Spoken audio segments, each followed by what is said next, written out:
To Genius Classes by Rajesh sir. तो आज हम लोग देखेंगे फिजिक्स का पहला क्वेश्चन देखिए, प्रकाश के परावर्तन के कितने नियम हैं?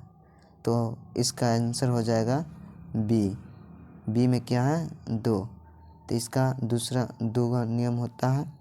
अब दूसरा क्वेश्चन देखिए, समतल दर्पण की फोकस दूरी होती है, तो इसका आंसर हो जाएगा ए अनंत। अब आगे देखिए तीसरा क्वेश्चन, प्रकाश की किरणें गमन करती हैं, प्रकाश की किरणें गमन करती हैं तो ये सीधी रेखा में गमन करती है। प्रकाश की किरणें कैसे गमन करती हैं? तो सीधी रेखा में। अब चौथा क्वेश्चन देखिए, किसी दर्पण या चिकने तल पर प्रकाश की किरणें आपतित होने पर परावर्तन होता है, तो इसका आंसर हो जाएगा नियमित। इसका आंसर नियमित। अब अगला देखिए 5 नंबर क्वेश्चन, किसी समतल दर्पण में लेटर पी को देखने पर वह कैसा मालूम पड़ता है? तो इसका आंसर हो जाएगा क्यू जैसा मालूम पड़ता है। अब आगे देखिए 6 नंबर क्वेश्चन, प्रकाश क्या है? तो प्रकाश, इसका आंसर हो जाएगा बी, आँखों को प्रभावित करने वाली ऊर्जा, आँखों को प्रभावित करने वाली ऊर्जा। अब देखिए क्वेश्चन नंबर 7, समतल दर्पण द्वारा बना प्रतिबिंब सदा क्या होता है? तो इसका 7 का आंसर हो जाएगा आभासी और सीधा, यानी कि ऑप्शन नंबर बी। अब क्वेश्चन नंबर 8 नंबर देखिए, किसी दर्पण से आप कितनी दूरी पर खड़े हो तो आपका प्रतिबिंब सदैव सीधा प्रतीत होता है? तो इसका आंसर हो जाएगा 8 नंबर का आंसर हो जाएगा या तो समतल अथवा उत्तल, तो इसका आंसर हो जाएगा डी। अब आगे देखिए क्वेश्चन नंबर 9, प्रकाश की किरणें के सरल रैखिक गमन का अनुप्रयोग होता है, तो 9 का आंसर हो जाएगा डी नंबर, ए और बी दोनों, यानी कि सूर्य ग्रहण में और चंद्रन ग्रहण में, तो इसका आंसर डी। अब आगे देखिए क्वेश्चन नंबर 10, किसी वस्तु की छाया तभी बन सकती है जब प्रकाश की किरणें गमन करेगी, तो 10 का आंसर हो जाएगा सीधी रेखा में, यानी कि ऑप्शन नंबर ए। अब आगे देखिए क्वेश्चन नंबर 11, किरणों के समूह को क्या कहा जाता है? तो किरणों के समूह को कहा जाता है किरण पुंज। किरणों के समूह को क्या कहा जाता है? किरण पुंज। नंबर 12 देखिए, किसी उच्च कोटि की पालिश किए गए दर्पण अपने पर पड़ने वाले प्रकाश को परावर्तित करता है, तो इसका आंसर हो जाएगा ऑप्शन नंबर ए पूर्ण रूप से। इसका आंसर हो जाएगा पूर्ण रूप से। अब अगले क्वेश्चन की ओर बढ़ते हैं 13 नंबर, तेल लगा कागज होता है, इसका आंसर हो जाएगा 3, यानी कि पारभाषक। अब क्वेश्चन नंबर आगे बढ़ते हैं 14 नंबर की ओर, आधुनिक क्वांटम सिद्धांत के आधार पर प्रकाश को कण माना गया है, ऑप्शन नंबर बी। इसका आंसर हो जाएगा option number B. Question number 15 देखिए, सूर्य से आने वाला प्रकाश पुंज कैसा है? तो इसका आंसर हो जाएगा सी, ऑप्शन नंबर सी, समांतर प्रकाश पुंज। अब क्वेश्चन नंबर 16 देखिए, प्रकाश स्रोत के सामने एक हरी रंग की छड़ी को खड़ा कर रख देने पर उसकी छाया कैसी होगी? तो इसका आंसर हो जाएगा option number C. Question number 17 देखिए, किसी प्रकाश स्रोत के सामने एक रुकावट रख देने पर बनती है, तो इसका आंसर हो जाएगा ऑप्शन नंबर हो जाएगा डी, ए एवं बी, यानी कि छाया और उपछाया। क्वेश्चन नंबर 18 देखिए, प्रकाश स्रोत के सामने एक गेंद को रखने पर उसकी छाया कैसी बनती है? तो इसका आंसर हो जाएगा बी, यानी कि वृत्ताकार। अब क्वेश्चन नंबर 18 देखिए, दृष्टि के भौतिक अनुभूति को कहा जाता है? तो इसका आंसर हो जाएगा ए, यानी कि प्रकाश। ऑप्शन नंबर ए यानी प्रकाश। क्वेश्चन नंबर 20 देखिए, प्रकाश एक रूप है। तो प्रकाश किसका रूप है? तो इसका आंसर हो जाएगा ऑप्शन नंबर बी, यानी ऊर्जा का रूप है। प्रकाश किसका रूप है? ऊर्जा का। क्वेश्चन नंबर अब 21 की ओर चलते हैं।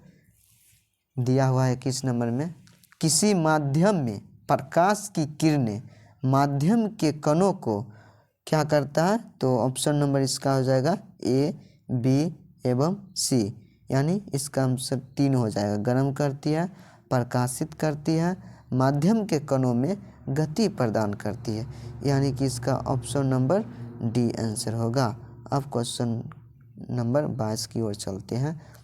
क्या दिया हुआ है? प्रकाश किस ऊर्जा का रूप है? तो प्रकाश विकिरण ऊर्जा का रूप है, यानी कि ऑप्शन नंबर ए।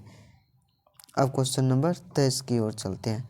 प्रकाश तरंगे किस प्रकार की तरंगे होती हैं? यानी प्रकाश तरंगे होती है वो विद्युत चुंबकीय तरंग होती है।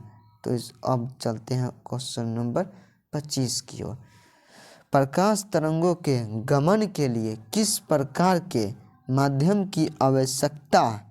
तो इसका ऑप्शन नंबर आंसर हो जाएगा बी, किसी प्रकार के माध्यम नहीं है। अब क्वेश्चन नंबर 25 देखिए, क्वेश्चन नंबर 25 में दिया हुआ है, प्रकाश का तरंग दैर्ध्य अन्य बाधाओं की तुलना में होता है। तो इसका आंसर हो जाएगा 25 का ए, बहुत छोटा। क्या होगा? बहुत छोटा। तो अब देखिए प्रकाश किरण क्या है? प्रकाश किरण क्या है? तो प्रकाश का बिंदु पथ है। प्रकाश किरण क्या है? तो प्रकाश का बिंदु पथ। अब क्वेश्चन नंबर 27 की ओर चलते हैं, यानी कि अब चले गोलीय दर्पण। आप लोग चैनल को सब्सक्राइब करते रहिए और साथ ही साथ अपने दोस्तों को शेयर कीजिए और उनको कहिए कि उसको भी शेयर करने के लिए और लाइक कमेंट करने के लिए। और आप कमेंट में इसका जवाब देते रहिए। आप स्कोर काउंटिंग कीजिए कितना आपका स्कोर बना। अब क्वेश्चन नंबर 27 की ओर बढ़ते हैं। देखिए क्या दिया हुआ है। अब देखिए, अवतल दर्पण की फोकस दूरी क्या होता है? तो अवतल दर्पण की फोकस दूरी होता है ए, यानी कि ऋणात्मक। क्या होता है? ऋणात्मक। क्वेश्चन नंबर 28 में देखिए, किस कार का अग्रदीप में प्रयुक्त दर्पण निम्नलिखित में से होता है? तो इसका ऑप्शन हो जाएगा ए, अवतल दर्पण, यानी कि जो कार के आगे लगा होता है वो उसमें कौन सा दर्पण लगा होता है? तो अवतल दर्पण लगा होता है। क्वेश्चन नंबर 29 देखिए, दर्पण का सूत्र क्या होता है? तो दर्पण का सूत्र हो जाएगा 1/v plus 1/u equal to 1/f, यानी ऑप्शन नंबर ए। अब क्वेश्चन नंबर 30 की ओर देखिए क्या दिया हुआ है। क्वेश्चन नंबर 30 में दिया हुआ है, फोकस पर अभिसारित करने वाला किरण पुंज परावर्तन के बाद समांतर हो जाता है। तो इसका आंसर हो जाएगा ऑप्शन नंबर ए, अवतल दर्पण से। अब देखिए कुछ आगे 31 नंबर, R बराबर F2 सत्य है केवल। अब तो इसका आंसर हो जाएगा उत्तल दर्पण में।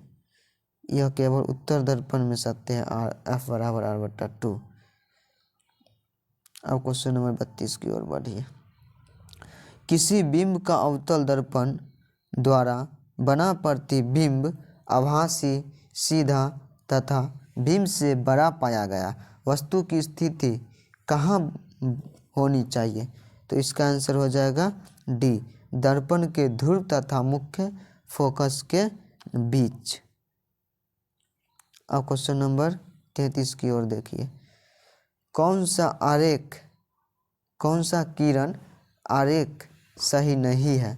तो इसका आंसर हो जाएगा option number B, option number B. इसमें से कह रहा है कौन सा आरेख सही नहीं है। देखिए तो इसमें से यही बी वाला आरेख है, सही है।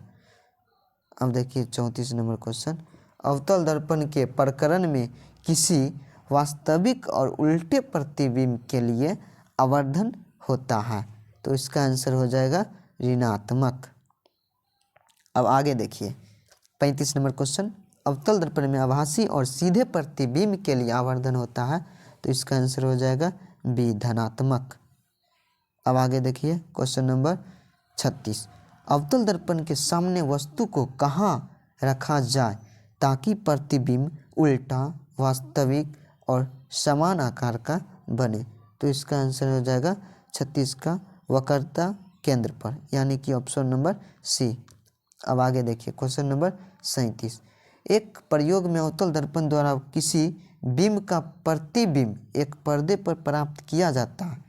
दर्पण की फोकस दूरी को निर्धारित करने के लिए प्रयोगकर्ता को मापने की जरूरत है, तो इसका आंसर हो जाएगा ए, दर्पण तथा पर्दा के बीच की दूरी को। आगे देखिए क्वेश्चन नंबर 38, उत्तल दर्पण के प्रकरण में दर्पण द्वारा प्रतिबिंब सदैव आभासी एवं सीधा होता है, अतः आवर्धन होगा, तो इसका आंसर हो जाएगा ऑप्शन नंबर ए, यानी कि धनात्मक। अब आगे देखिए 39 नंबर क्वेश्चन क्या दिया हुआ है, किसी गोलीय दर्पण का रैखिक आवर्धन क्या होगा यदि प्रतिबिंब के आकार और वस्तु के आकार h हो, तो आवर्धन m का मान क्या होगा, तो इसका आंसर हो जाएगा ए, m बराबर h डैश बट्टा h। अब आगे देखिए क्वेश्चन नंबर 40, किसी दर्पण का दृष्टि क्षेत्र बड़ा होता है, तो इसका आंसर हो जाएगा ऑप्शन नंबर सी, उत्तल दर्पण का दृष्टि क्षेत्र बड़ा होता है। अब देखिए क्वेश्चन नंबर 41, गोलीय दर्पण की फोकस दूरी उसकी वक्रता त्रिज्या की आधी हो जाती है। ये सब क्वेश्चन हल्का है, पढ़ते जाइए आप लोग। अब देखिए क्वेश्चन नंबर 42, निम्न में से किस दर्पण की फोकस दूरी धनात्मक होती है, तो ऑप्शन नंबर इसका हो जाएगा बी, उत्तल दर्पण। इसका क्या हो जाएगा, उत्तल दर्पण। अब question number 43 number, solar cooker में प्रयोग किए जाते हैं, तो इसका आंसर हो जाएगा ए, इसका ऑप्शन नंबर ए, यानी कि अवतल दर्पण, यानी हो जाएगा अवतल दर्पण।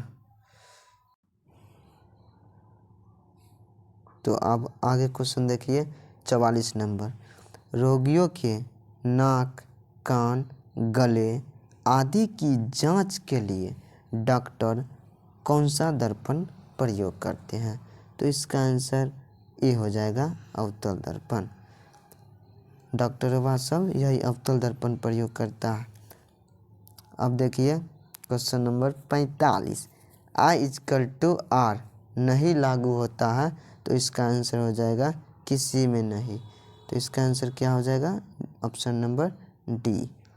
46 नंबर क्वेश्चन देखिए, टॉर्च से किस प्रकार के प्रकाश पुंज की प्राप्ति होती है, तो इसका आंसर हो जाएगा ऑप्शन नंबर सी, संश्रित प्रकाश पुंज।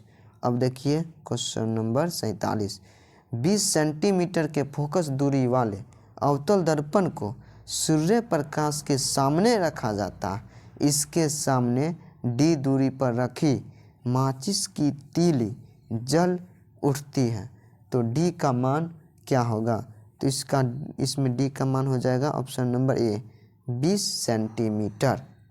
अब क्वेश्चन नंबर 48 देखिए, किसी दर्पण का उपयोग सामान्यतः वाहनों का पथ दृष्टि दर्पणों के रूप में किया जाता है, तो इसका आंसर हो जाएगा ऑप्शन नंबर सी, उत्तल दर्पण। यानी कि वाहनों के जो पीछे में जो दर्पण लगा रहता है वो कौन सा दर्पण होता है, तो इसका आंसर हो जाएगा उत्तल दर्पण। अब देखिए क्वेश्चन नंबर 49। उत्तल दर्पण में किस प्रकार का प्रतिबिंब बनता है? तो उत्तल दर्पण में वास्तविक तथा आभासी प्रतिबिंब नहीं बनता है, बनता है ऑप्शन नंबर बी आभासी प्रतिबिंब, सिर्फ आभासी प्रतिबिंब बनता है। अब क्वेश्चन नंबर 50 देखिए। दाढ़ी बनाने के लिए उपयुक्त गोलीय दर्पण में सीधा प्रतिबिंब प्राप्त करने के लिए चेहरे को रखना चाहिए। ऑप्शन नंबर इसका हो जाएगा इनमें से कोई नहीं। अब क्वेश्चन नंबर 51 देखिए। वास्तविक प्रतिबिंब की प्रकृति कैसी होती है? तो इसका आंसर हो जाएगा option number C, option number B उल्टा। अब आगे देखिए 52 नंबर क्वेश्चन। दाढ़ी बनाने में किस प्रकार के दर्पण का उपयोग किया जाता है? तो इसका ऑप्शन हो जाएगा ए अवतल दर्पण। गोलीय दर्पण की वक्रता त्रिज्या 40 सेंटीमीटर हो तो उसकी फोकस दूरी क्या होगा? तो इसका ऑप्शन हो जाएगा सी 20 सेंटीमीटर। अब देखिए क्वेश्चन नंबर 54। मुख्य अक्ष दर्पण के ध्रुव पर क्या होता है? तो ऑप्शन नंबर इसका आंसर हो जाएगा ए अभिलंब। अब क्वेश्चन नंबर 55 की ओर चलते हैं। एक दर्पण में वस्तु की स्थिति ध्रुव और फोकस के बीच हो तो इसका प्रतिबिंब कैसा बनेगा? तो इसका प्रतिबिंब बनेगा ऑप्शन नंबर हो जाएगा डी काल्पनिक और बड़ा। अब देखिए आज का लास्ट क्वेश्चन। मुख्य अक्ष के समांतर चलने वाली प्रकाश की किरणें अवतल दर्पण से परावर्तन के बाद मुख्य अक्ष के एक बिंदु से होकर गुजरती है। इस बिंदु को दर्पण का क्या कहते हैं?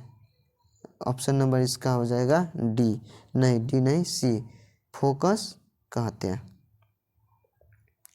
आप लोग कमेंट कीजिए और अधिक से अधिक शेयर करते रहिए वीडियो को ताकि सभी बच्चे पढ़ सकें और क्वेश्चन अधिकतर टकराता है। और आगे की वीडियो देखने के लिए मेरा चैनल को सब्सक्राइब कीजिए। थैंक यू, धन्यवाद।